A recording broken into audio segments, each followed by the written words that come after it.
So I made this video a while back titled How Strong is the Akatsuki, where I was basically glazing the Akatsuki, talking about how strong they would have been if they all worked together, and it was pretty fun. But then I thought to myself, you know what military establishment would be even more unbelievably cracked if it had all of its strongest shinobi work together? The Hidden Leaf Village. The truth is that the village was kind of at an all-time low during the running era. Most of its strongest shinobi were either dead or went rogue. But imagine this. Would Konoha be with all of its prime shinobi present? Imagine if Orochimaru remained loyal and revived all the famous Konoha ninja that perished. Imagine if neither Itachi nor Obito went rogue. Imagine if Sakumo never took his life. How would Konoha look then? Well, the truth is extremely fucking broken, and that's what I'm here to discuss today. Now, the way that I'll tackle this video is I'll first talk about the shinobi already present in Konoha, then I'll talk about the rogue ninja, then I'll go back in the generations, and finally I'll discuss this crazy scenario of all the generations working together. Make sure to hit that subscribe button and let's get to business. Okay now, before we get to talk about the elite Konoha shinobi, let's first go over the average Leaf Jonin and see where they stack up to the rest. And you'll see a lot of memes about them as that one guy from Naruto, Genma, Hayate, Izumo, Kotetsu, Raido, Aoba, Ebisu. Obviously none of them stack up to the Kage level Leaf Ninja, but when compared to the other shinobi villages, they're actually not half bad. Both Hayate and Genma showed relativity to Baki, who was considered the most elite Jonin of the Sand Village. Izumo, Kotetsu, and Aoba were all relevant enough to participate and fight against the Akatsuki. Again, not saying that they're Akatsuki level, but they're not completely irrelevant. And they actually rank pretty high in comparison to the average Jonin from the other villages. I can't definitely say that they're the strongest Jonin, but they're not subpar either. And this isn't even mentioning ninja like Asuma, Dan Kato, and Hiyashi Hyuga, plus the Hyuga clan and their special dojutsu they bring to the table. And despite how strong they are, these guys are still nothing compared to all the cracked Leaf Ninja that I'm about to get into. Okay, now that we've gone over the nobodies of Konoha, let's go over the real deal. I'm gonna start off by saying that Konoha was kinda at its weakest at the start of Shippuden. Both the 3rd and 4th Hokage were dead, the Uchiha clan was gone, and the strongest ninja that were currently still in the Leaf Village were Kakashi, Guy, Tsunade, and Jiraiya, though even Jiraiya wasn't really in the village and spent most of his time abroad spying on naked foreign babes. There's also Naruto, and he would keep on learning new techniques until he became the strongest being in his verse. However, even though it was at its weakest, Konoha was still no pushover. They managed to survive the Pain Assault, for example, which I'm sure that the other great nations would not have survived. They still had powerhouses like Naruto and Guy. Guy Sensei so broken that he was the only person in the world able to deal with Jubi Madara. It was stated that his power far exceeded the 5 Kage. So yeah, you could actually make the argument that Guy by himself could potentially solo the other villages. I've seen a lot of people try to argue that the average Cloud Ninja were stronger than Leaf Ninja, which is such BS. There's really nothing to indicate that. The Cloud does have some powerful ninja, but Might Guy and Naruto, plus Kakashi, the copy ninja who was world renowned for having copied 1,000 jutsu, Jiraiya and Tsunade, 2 of the legendary Sannin, who are comparable to the 5 Kage in terms of strength, and that's not even including many of the other Konoha ninja that I wanted to include in this hypothetical. Okay now, for this part, I'm going to revoke the events that made these 3 ninja abandon Konoha, which is gonna have a bit of a domino effect on the Leaf. If we were to take the hypothetical that Obito never went rogue, then not only is the double Kamui added to Konoha's roster, that means that the 4th Hokage would still be alive.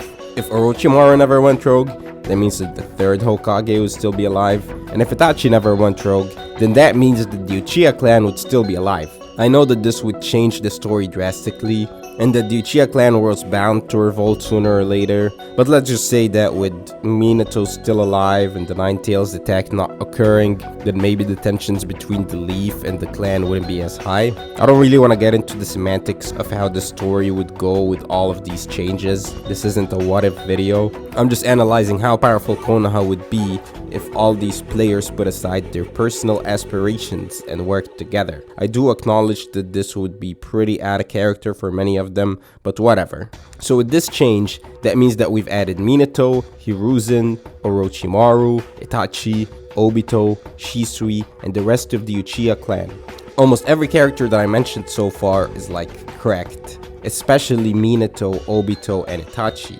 So just imagine if we were to add all of these guys to the roster. Guy and Kakashi were already enough. But imagine if we add Minato, the yellow flash that nearly soloed the stone when he was much younger, plus the Uchiha clan, all of which have their own unique dojutsu. Shisui and Itachi in particular would be a challenging duo. Even as children, they were able to fend off and defeat multiple Anbu level ninja. Kakashi and Obito being able to use double Kamui in tangent with one another would be extremely hacks. Let's not forget that they were able to outspeed Ten Tails Madara when using their eyes in sync.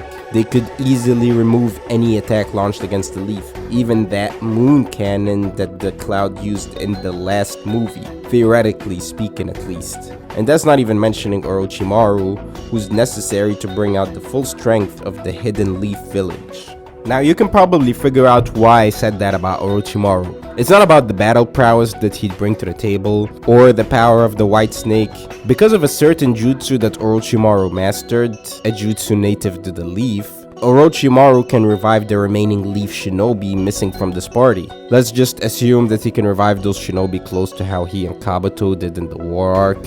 The scenario wouldn't really be interesting if he revived them as the weaker Part 1 reanimations. Maybe Orochimaru would have time to perfect the jutsu when he's not constantly on the run, and since he's loyal to the Leaf now, they could even provide him with all the DNA available in their possession. I know that there's a stigma for using the Edo Tensei since it's pretty immoral and you need some sacrifices, but let's consider this hypothetical scenario where Konoha is desperate for the military strength of the past generation, and let's say they capture a couple of fodder-ass Cloud shinobi that infiltrated the Leaf to kidnap little girls for whatever reason, and they use them as sacrifices. Orochimaru could then revive legends like the White Fang and the second Hokage, but obviously the most broken shinobi that he could revive are Hashirama and Madara. I know that Madara defected before he died, and it's unlikely that he'd ally with the Leaf,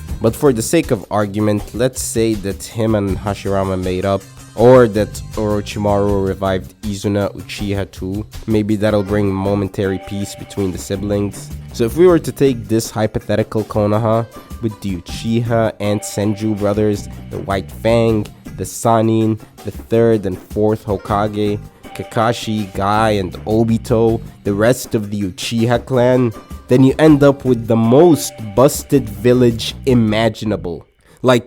At this point it becomes an army of one-man armies, literally. This Konoha may be strong enough to face the Otsutsuki, or I don't know.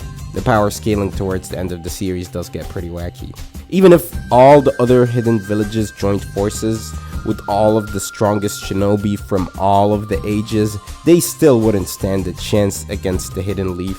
Hashirama and Madara alone would be more than enough to solo the four great nations. And I didn't even include end of series Naruto and Sasuke.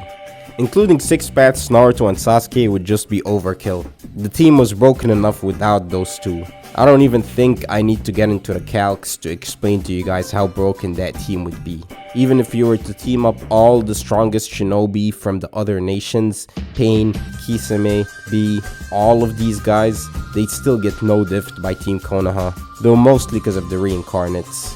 And if we're talking about the strongest version of each character, and we added Six Paths Naruto, Renegon Sasuke, DMS Kakashi, and Ten Tails Madara, god damn.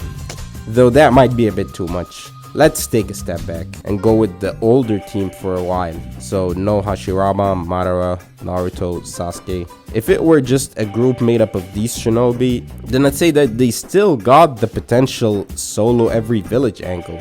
I mean, think about how many heavy hitters they got in that roster.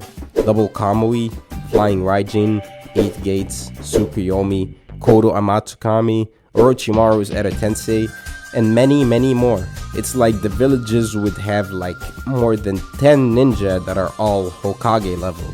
Even if we were to look at the hypothetical team again, Konoha still performs pretty well.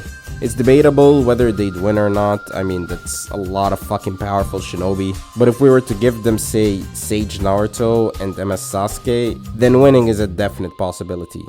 The Leaf was already going for the title of the strongest village with most of its strongest shinobi missing. So if you were to add some of the missing nin and some of the shinobi from the past, and especially powerhouses like Hashirama and Madara or Naruto and Sasuke, then it becomes like not even worth debating.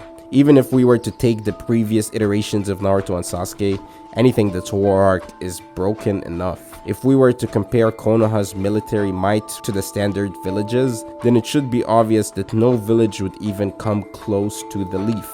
And with all of its big players involved, the Leaf is in a position to take on all of the hidden villages together, let alone an individual hidden village. They'd be literally undefeatable.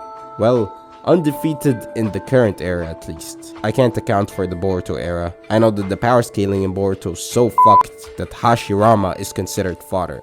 So in conclusion, the village hidden in the leaves is the MC's hometown. So it's no wonder that they'd have some of the strongest and most taxed shinobi to hail from there. But I thought it'd be interesting to examine just how disproportionately stronger Konoha is in comparison to the rest of the shinobi. This roster alone is enough to make it the strongest, but when you add Naruto, Sasuke, Hashirama, and Madara, then it just becomes a wank fest, honestly. Make sure to subscribe if you've enjoyed this video, and I'll talk to you guys in the next time.